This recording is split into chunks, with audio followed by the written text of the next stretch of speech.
അസ്സലാമു അലൈക്കും വറഹ്മത്തുള്ളാഹി വബറകാതുഹു.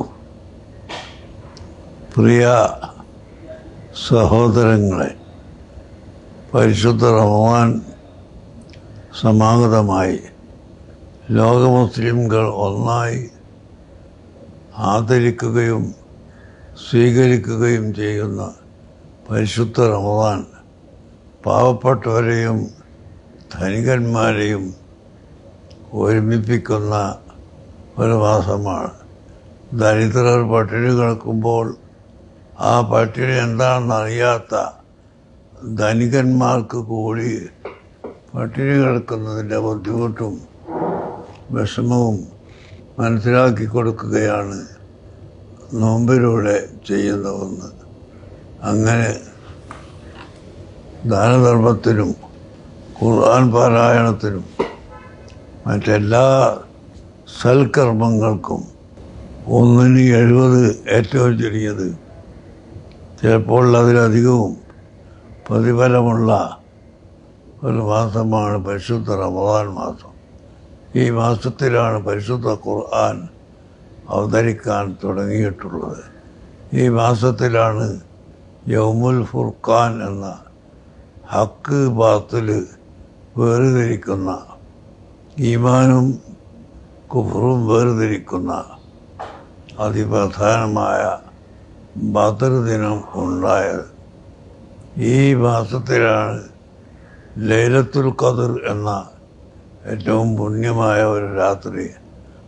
ലൈലത്തുൽ ഖദ്രി ഖൈറും മിൻ അൽഫി ശഹർ, 1000 മാസത്തേക്കാൾ പുണ്യമാണ് എന്ന് പരിശുദ്ധ ഖുർആൻ അറിയിച്ചിട്ടുള്ള 1000 മാസമാണ്, 1000 ദിവസമല്ല, 1000 മാസത്തേക്കാൾ പുണ്യമുള്ള ഒരേ ഒരു രാത്രി. ആ രാത്രിയിൽ ചെയ്യുന്ന പ്രവൃത്തിക്ക് 1000 മാസം അമൽ ചെയ്താൽ കിട്ടുന്നതിനേക്കാൾ കൂടുതൽ ലഭിക്കുമെന്നാണ് ഈ ഖുർആൻ വാക്യം നമ്മെ പഠിപ്പിച്ചിട്ടുള്ളത്. അത്രയും പുണ്യമായ ഈ രാത്രി വിശുദ്ധ റമദാനിലാണ് ഉള്ളത്. അവിടുത്തെ റമദാനിൻ്റെ അവസാനത്തെ 10-ലാണ് ഉള്ളത്, എല്ലാവർക്കും അറിയാം.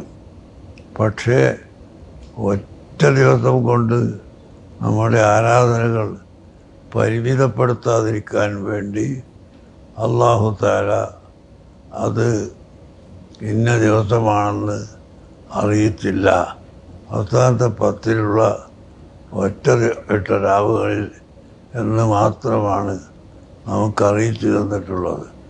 നബി സല്ലല്ലാഹു അലൈഹി വസല്ലം തങ്ങളും സഹാബത്തും ഈ ലൈലത്തുൽ ഖദ്റിനെ വളരെയധികം പ്രതീക്ഷിക്കുകയും അതിൻ്റെ ഇബാദത്തുകൾ വർദ്ധിപ്പിക്കുകയും ചെയ്തിരുന്നു.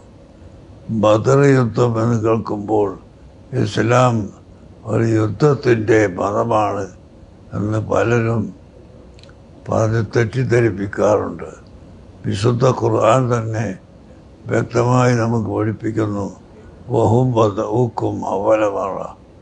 ഇസ്ലാമിൻ്റെ ശത്രുക്കളാണ് ആദ്യമായി യുദ്ധം ആരംഭിച്ചിട്ടുള്ളത്. അതിൻ്റെ ഒരു ഡിഫൻസ് എന്ന നിലയ്ക്ക് മാത്രമാണ് ഇസ്ലാം ബദർ യുദ്ധത്തിലേക്ക് പോയിട്ടുള്ളതെന്ന് ഖുർആൻ പറയുന്നു.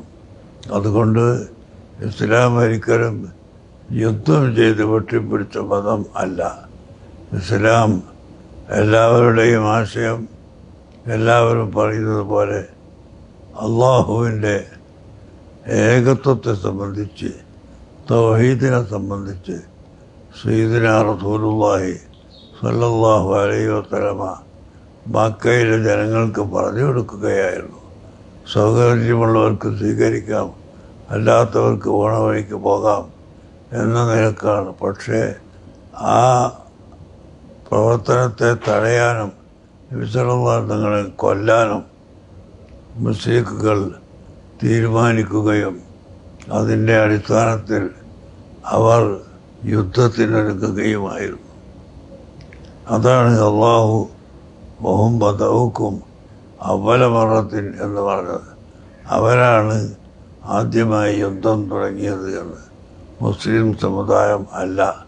അതുകൊണ്ട് ആ ബദർ യുദ്ധത്തിന് മറ്റുള്ള എല്ലാ യുദ്ധങ്ങളെക്കാളും പ്രാധാന്യമുണ്ടാവുകയും അതിൽ സംബന്ധിച്ച ബദരീങ്ങൾക്ക് മറ്റുള്ളവരെക്കാൾ ശ്രേഷ്ഠത ലഭിക്കുകയും ചെയ്തു എന്നത് വിശുദ്ധ ഖുർആനും ഹദീസും നമ്മളെ പഠിപ്പിക്കുന്ന ഒരു യാഥാർത്ഥ്യമാണ്. അതുകൊണ്ട് ഈ പുണ്യമായ മാസത്തിൽ നാം എല്ലാവരും ഖുർആൻ പാരായണം വർദ്ധിപ്പിക്കുകയും ദാനധർമ്മങ്ങൾ വർദ്ധിപ്പിക്കുകയും ചെയ്യണമെന്ന് എല്ലാവരോടും അഭ്യർത്ഥിക്കുന്നു.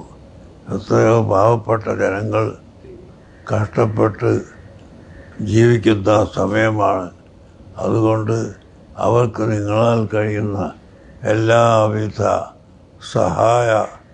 സഹകരണങ്ങളും ചെയ്തു കൊടുക്കണമെന്ന് അഭ്യർത്ഥിച്ചുകൊണ്ട് എൻ്റെ വാക്കുകൾ അവസാനിപ്പിക്കുന്നു. അസ്സലാമു അലൈക്കും വറഹ്മത്തുള്ളാഹി വബറകാതുഹു.